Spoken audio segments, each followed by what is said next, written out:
Hello student, कैसे हैं आप? मैं समझता हूँ बिल्कुल फिट होंगे। आज हम डिस्कस करेंगे एडवांटेजेस ऑफ फ्रिक्शन, यानी फ्रिक्शनल फोर्स का उपलब्धि क्या है, उससे में फायदा क्या है।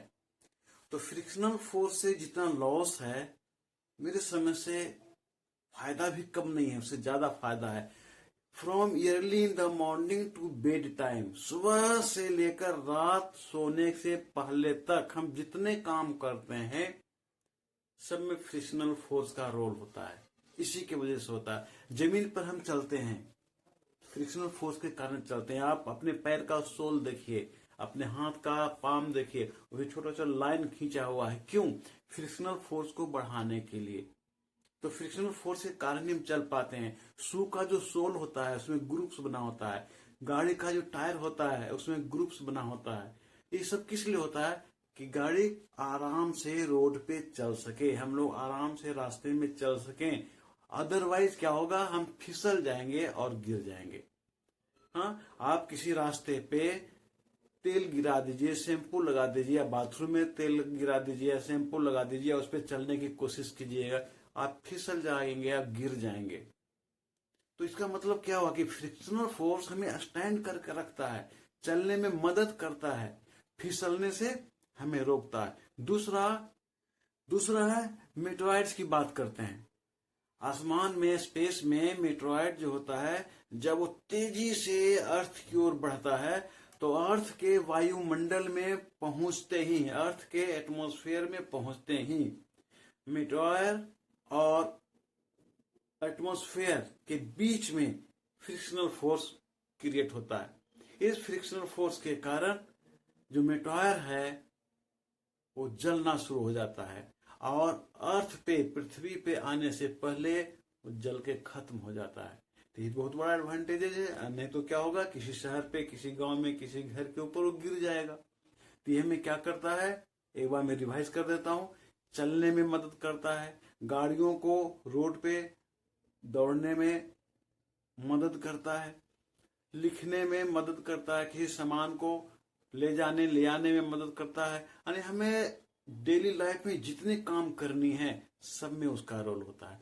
अब आते हैं हम डिसएडवांटेजेस पे। Disadvantage of friction, frictional force का डीमेरिट क्या है, इससे क्या क्या होता है। तो पहला चीज कि जमीन पे, रोड पे गाड़ियों के चलने से गाड़ी का जो टायर होता है घिस जाता है। हम जूता पहनते हैं, शू पहनते हैं, स्लीपर पहनते हैं, उसका सोल फट जाता है, घिस जाता है। तीसरा, हम शर्ट पहनते हैं, क्लॉथ पहनते हैं, ये कॉलर जो होता है ये घिस जाता है, फट जाता है। ठीक है। बार बार बुक के पेज को पलटने से, एक ही जगह पर अगर हम बुक के पेज को एक ही जगह पर फिंगर रख के पलटते रहें तो पेज फट जाता है। आप पेंसिल से पेपर पर लिखते हो और इरेजर से मिटाते हो, 4-5 बार पेंसिल से लिखो, 4-5 बार मिटाओ, पेपर फट जाता है। तो इसे हम क्या देखते हैं कि डिसएडवांटेजेस भी इसका है, नुकसान भी इसका है। फ्रिक्शनल फोर्स के कारण मशीन का जो पार्ट्स होता है वो घिस जाता है। आए दिन आप गाड़ी बनवाते हो, साइकिल बनवाते हो, है ना, 4 व्हीलर बनवाते हो, है ना। नया गाड़ी लिया, 4 साल 5 साल चलने के बाद उसका पार्ट्स घिस जाता है, फिर बदलना पड़ता है। दूसरी चीजें हैं कि अगर आप कहीं जर्नी पे हो, तो आप अगर ब्रीफकेस लेके जा रहे हो तो उसको क्या करता है, अगर ब्रीफकेस भारी है तो उसको खींच करके ले जाना पड़ता है। और जमीन पर रख के, अगर हम ट्रॉली को जमीन पर रख कर अगर हम खींच के ले जाते हैं तो उसमें ज्यादा बल लगाना पड़ता है फ्रिक्शनल फोर्स के कारण।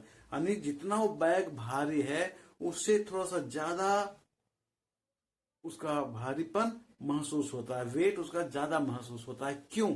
फ्रिक्शनल फोर्स के कारण। तो मैं समझता हूं कि फ्रिक्शनल फोर्स का एडवांटेजेस और डिसएडवांटेजेस दोनों समझ में आ गया होगा।